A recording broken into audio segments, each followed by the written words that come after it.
First of all, it's a great pleasure to follow such a comprehensive presentation from Alan. It's almost daunting to come up here and follow that. I'll do my best. A couple of comments is I didn't see Novavex on his list of partnerships, so we'll have to work on that for the future. Two is I'll try to make up for the quantity of partnering with the passion for what a small biotech like Novavax brings to the table, and the quality of the partnering that we've done over the last year. We've had some great success over the past year, and I'm going to bring you through a couple examples of that, and I'm also going to bring you through some lessons learned that have driven our strategy over the last year.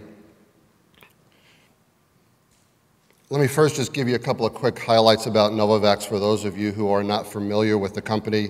Novavax is a platform technology delivering proprietary recombinant virus-like particle vaccine candidates. Right now the lead candidate is Influenza, and we'll talk more about that, of course. RSV is in the clinic, and a rabies vaccine that we're partnering with our joint venture in India. An element to our strategy is not only product-based, but is also manufacturing in the form of being scalable, fast, and cost-effective in our manufacturing as part of our differentiating strategy. So these elements lead to the topic for conversation today, which is partnering to create and capture value. And some examples of that have been the fortunate award that we've just received with BARDA for the advanced development of our influenza candidate, and of our emerging market partnerships in India, Korea, and others to follow. So we do this by creating value with capital efficiency. So as you all know, in small biotech, it's all about having money, raising money, and using money effectively. And some of the ways that we do that is in the capital markets, and some of the ways that we do that is government funding, and some of the ways that we do that is partnering. And so we're bringing all those elements together to build our effective strategy. Let me just quickly take you through our very short list relative to the prior presentation of some of our vaccine pipeline and where we're focusing our efforts at the moment. As I said, it's a recombinant VLP influenza candidate that, as a result of the BARDA contract, will be taking an unadjuvanted and 2 adjuvanted candidates into the clinic later this year. Our seasonal influenza candidate is currently in phase 2, and we're going to be executing another phase 2 trial later on this year, and then entering into phase 3 later in 2012.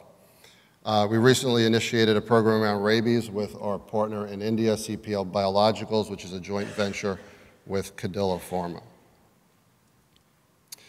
So this slide is to begin with the end in mind. It's an old Covey statement, but one that I like to use often. And I want you to take a picture in your mind of what partnering means for small biotech.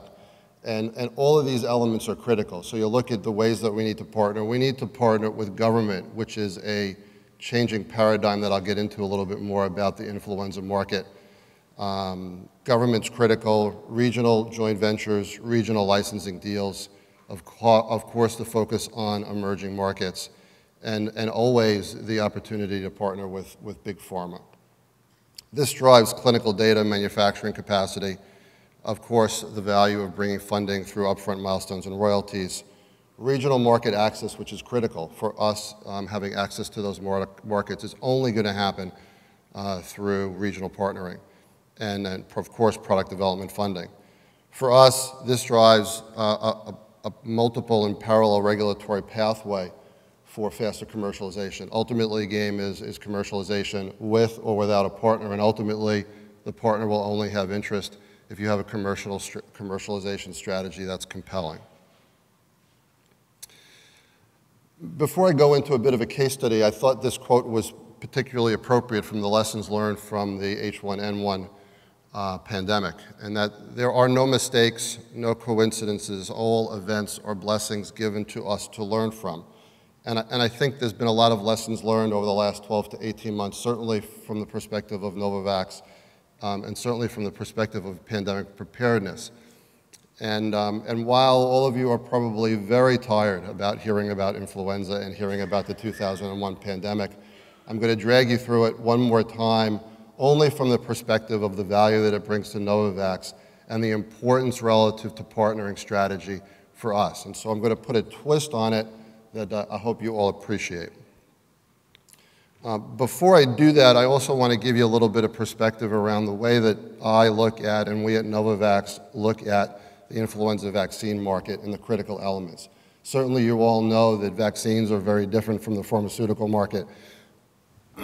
Excuse me. And influenza vaccine is distinctly different from the vaccine market. And again, these elements will be incorporated into the case study that I'm about to take you through.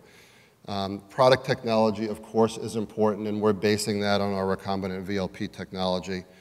But public policy, public healthcare policy is driving change. If we look at who the customer is, if you go back 10 or 15 years in the influenza market, most companies did not want to engage the government. They wanted to just be a private market, keep prices high, drive growth through the private sector. That began to change pretty quickly. And today you can't ultimately be in the vaccine business without being a partner with the government. Whether that's the US government or any other government globally, you got to understand their needs and you got to be party to a strategy that executes against their public health needs. In addition, I believe that governments are defining what the markets are going to look like in the future. They're defining what products they want. They're defining what it means to be prepared for the next pandemic. And they're defining about in-country manufacturing and need for control over their supply.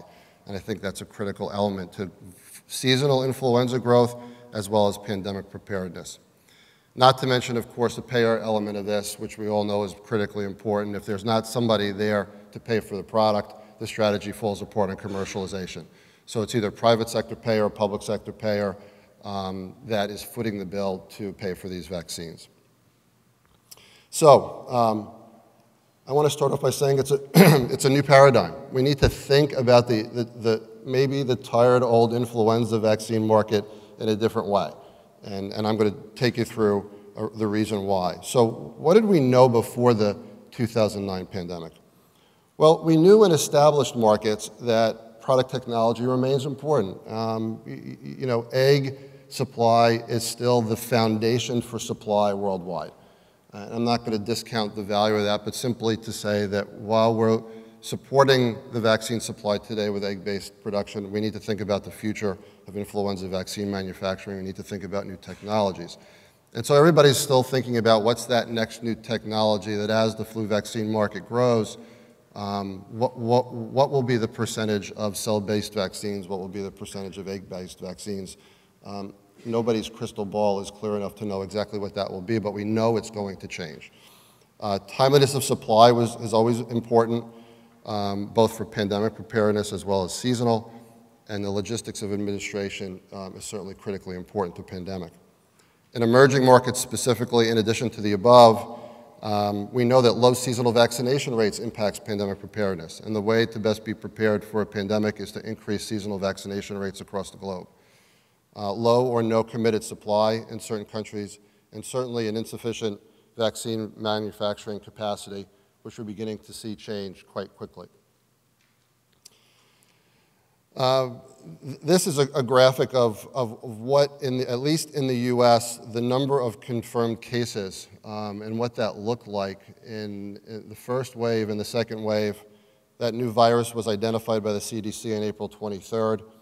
And unfortunately, the first dose was not administered until well into and late past the midpoint of the second wave.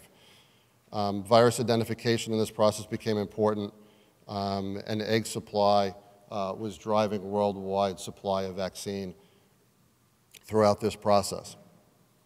So what did we learn from that? I'm going to come back to that graphic in a minute and overlay a couple of things for you guys to think about. What we certainly learned is that worldwide vaccine supply is not a satisfactory answer.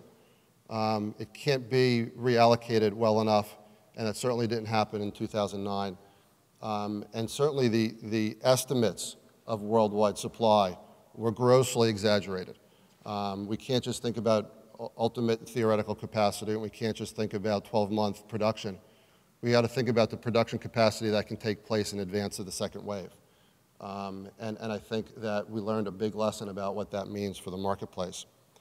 Certainly, timeliness of supply continues to matter and is critical, and I'll talk about that in the context of our BARDA award. Theoretical capacity, as I said, doesn't matter. Manufacturing location, we're learning, is important. While we can move product around pretty efficiently, in the event of a pandemic, we can't move it around fast enough. And so I think we're learning quickly that large centralized egg-based facilities are not enough. They certainly are what we have today, and again are foundational, but they're not enough for the future. Country-specific public health, governments in particular, must play an active role in preparation. In emerging markets, Mexico, the epicenter of the pandemic, was left with little or no vaccine supply and certainly didn't have at the time vaccine manufacturing capability that was scalable to satisfy their needs. In India, there's virtually no seasonal vaccination, 1.2 billion approximately people in India. I think the estimates are probably 2 to 3 million doses vaccinated annually today. And at least at the time, there was no in-country manufacturing. That changed rapidly throughout the 2009 year and is changing as we speak. Asia, South America, Middle East, we're all desperately searching for vaccine supply. So, a different paradigm. What could it look like? Well, from a Novavax perspective, what it could look like is that from the time that the new virus was identified on April 23rd, we started a process by which we could begin our manufacturing. And if we were a licensed manufacturer, we would have had our first lot of vaccine manufactured by July 7th, right around the midpoint of the first wave and the second half of the first wave, and certainly well in advance of the second wave. So if we look at just a graphical overlay of the first and second wave, and then overlay on top of that the egg-based vaccine supply, what we see and what we now know to be true is that egg supply came very late into the second wave. Well, that's not sufficient for us to be prepared for a pandemic, and we all know that because it came late and because of thankfully, the severity of H1N1 wasn't what we all expected it to be, the supply came late and it went unused, and if in fact it was a more severe pandemic, we wouldn't have been protecting the folks that confirmed cases because of the availability of supply. So if you look at recombinant technology, based upon our estimates of the cycle time to produce, you would have started and had vaccine available well in advance of the second wave. And so it's important to think about that technology and what our capabilities are going to be in order for better pandemic preparedness. So we learned a lot of lessons, and so we have to now execute a plan against that, right? And part of that plan is strategic partnerships. Success in the clinic, of course, and commercialization strategy. And again, I bring up the graphic I brought up before. These elements, these influencers are critical to the process and critical to our strategy. So we got to think about, at least from a Novavax perspective, our product technology and how that fits in, public health policy and how that's going to be changing, and payer strategy on how these are going to be doses for seasonal and doses for pandemic will be paid for in the future. So part of our partnering strategy is to think about who do we want to partner with? Well, especially from an influenza standpoint, you really have to jump up and down and wave your hands. Nobody's going to come knocking on your door for yet another influenza vaccine candidate, and so you got to make sure people are paying attention to you. And the way that we like to think about people paying attention to us is we have to have a disruptive strategy.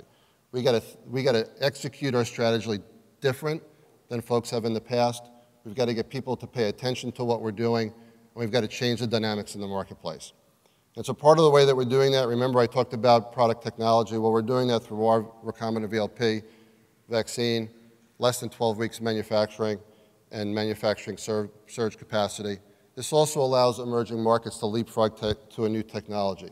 So when new facilities are being built in emerging markets, we really need to get them to think about a recombinant facility. We need to get them to think about single-use bioreactors, the CapEx cost of that, and the time to produce those facilities. And I'll give you an example of that with our partnership with LG Life Sciences in Korea. Low COGS. While everybody wants to talk about maintaining high prices in the marketplace, we have to be realistic and know that we've got to be a low-cost provider and ultimately a low-price seller. And so if we want to compete and we want people to pay attention, we have to understand that, you know, a new company coming to the market has to be competitive with technology, but has to be competitive with price.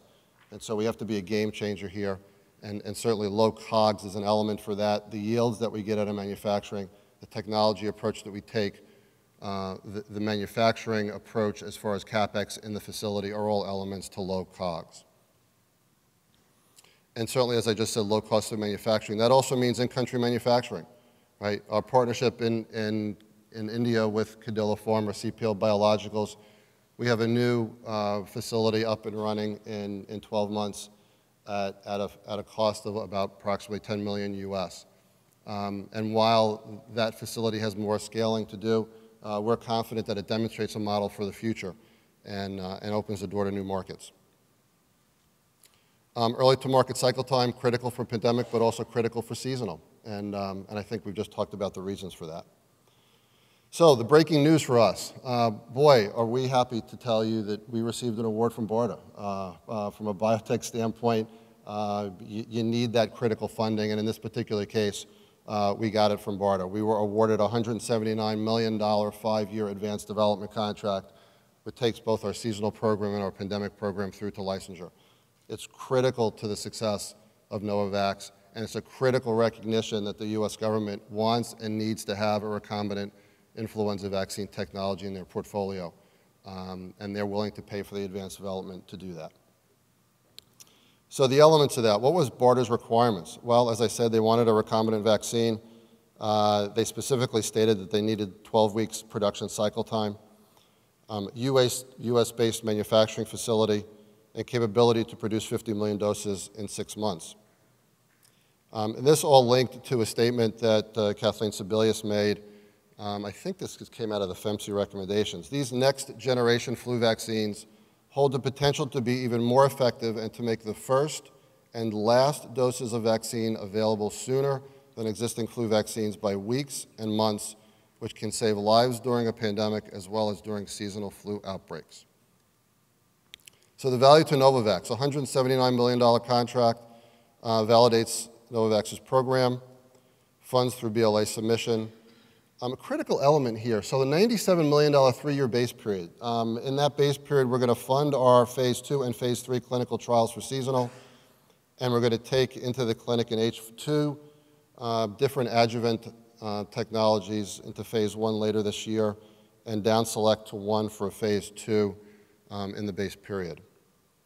One of those adjuvants is a Novavex proprietary oil and water emulsion adjuvant. There's a small stockpiling provision, but I think that's a remnant of the H1N1 pandemic. We obviously look for stockpiling procurement agreements in the future. And of course, and most importantly, it reduces the financial clinical trial risk. For the pandemic, H5N1 remains an important focus for BARDA. Pandemic candidate will be advanced through phase 2. And of course, BARDA is interested in rest of world procurement and pre-pandemic stockpiling. BARDA is becoming very active in pandemic preparedness, not only for the US, but around the globe. And so they're looking for help in how they can help other emerging market countries.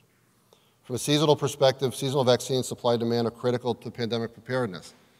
We talk about that, but it really is important. If you look at the vaccination rates around the globe, they're actually pretty low in some critical countries, China and India particularly, and we need to raise those rates.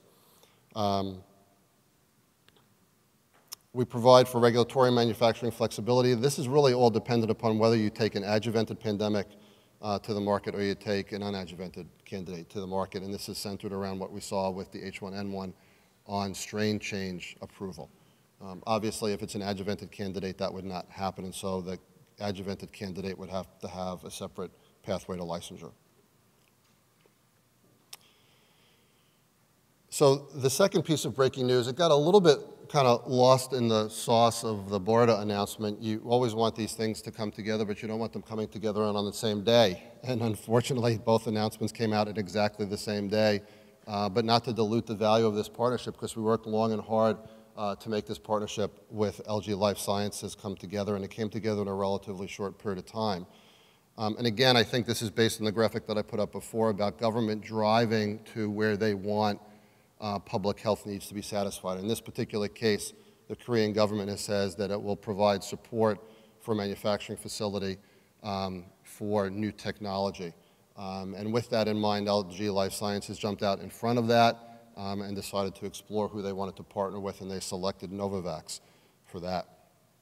LG Life Sciences is a leading provider of biologicals with annual sales in excess of $300 million US. The deal includes upfront and milestones, which for confidential reasons we are not allowed to disclose, but certainly consistent and commensurate with the market potential in Korea and the other non-exclusive territories that were included in the deal. LGLS will construct a new facility with 30 million dose capacity and will serve exclusively the Korean market, most notably non-exclusively the Brazilian market and several other countries. Also, as I said, recognition that recombinant VLP is the future of influenza vaccine market in countries that are thinking about their pandemic preparedness strategies. So, in-country manufacturing, another element to the partnering and collaboration concept. Leveraging of this single-use manufacturing technology. Right now, we're using a 1,000-liter Accelerax bioreactor. That's a single-use technology. And so for those of you who are familiar with this technology, I'm not going to tell you anything you don't know. For those of you who are not, you need to pay attention. It's changing the dynamics of biotech manufacturing, and we need to take a long, hard look at the benefits that we get from this technology for low CapEx upfront investment and scalability of the facility and the ability for us to put facilities in country. The Novavex facility is designed around that technology. Although right now it's a pilot scale facility that we're using for clinical trials, we are intending to take that through to our phase 3 lots and ultimately launch from that facility. CPL Biologicals, as I mentioned, in Ahmedabad, India, already has a GMP facility up and running, and LG Life Sciences will be facility planned for Osang, South Korea. That's just a quick look. This might not quite do it justice, but the picture on the left is the Accelerax 1,000-liter reactor. As you can see, it's a stainless steel shell with a bag inserted into the shell. Therefore, it doesn't require the same type of facility as this true stainless facility would require. You also see some wave reactors there on the right. Part of our manufacturing stream is to use the wave reactors as feeder reactors that go into the 1,000-liter reactor. And right now it's quite an impressive process underway. So, in conclusion, I'm going to take you back to a slide with a few elements changed from the very beginning. As I said, begin with the end in mind, so here's the end. The end is partnerships are valuable to Novavex and valuable to small biotech. And we've leveraged against all of these elements. The U.S. BARDA contract is certainly a critical element to that, and I think the support that the LGLS is getting in Korea and the way that we see the dynamics changing around the globe for governments driving change in the way that pandemic preparedness is reviewed. In India, CPL Biologicals is a joint venture. In Korea, it's a license deal. We've taken a little bit of liberty with the BRIC-M strategy by adding a K to our BRIC-M strategy with Korea, but we are certainly pursuing all those other countries, Brazil, Russia, India, of course. Mexico, we've already done a significant trial for H1N1. I think most of you have probably seen the results of the successful results of that trial and are looking to partner in Mexico for the private market. And of course, major markets, pharma, you know, we just have to get attention there. It's more difficult to find the right partnering strategy.